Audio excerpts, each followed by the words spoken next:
All right, what's up, guys? So previously we talked about different guards to use for if you're a police officer training at a jiu-jitsu school that might be maybe sport-based.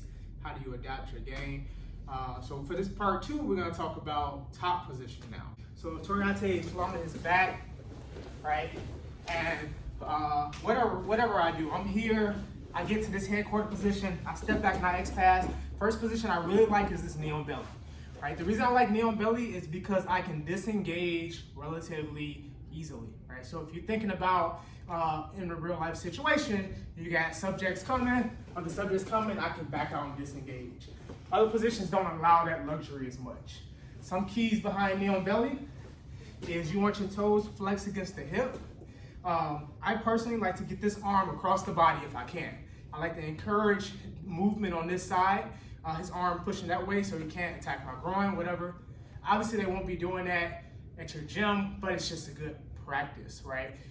The other thing I like about knee on belly is I can transition to other positions, right? So I can take this and I can move straight down to mount.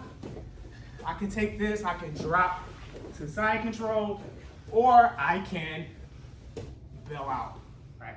Limitation of knee on belly, it's inherently unstable. The person's moving.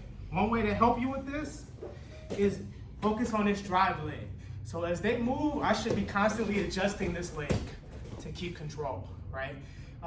Still work your standard attacks, whatever attacks you want to work from here, but this is a good position to just kind of work on and get comfortable with. Position number two.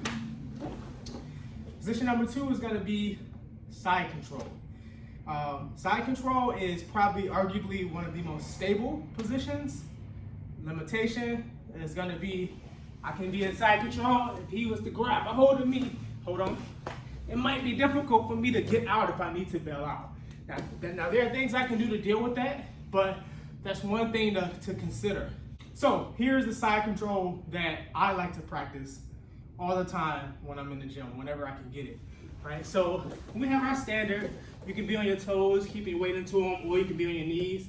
One upgrade I think that's great for law enforcement, because we have to be aware of our duty belts, right? Is to staple this arm, right? So if I'm here, I might shift my hips, I might push this arm down, and I bring this knee across. And this is fine, but generally I like to swap them out. So while this knee comes across, I bring the other leg through, and I come here. And this is my position, right?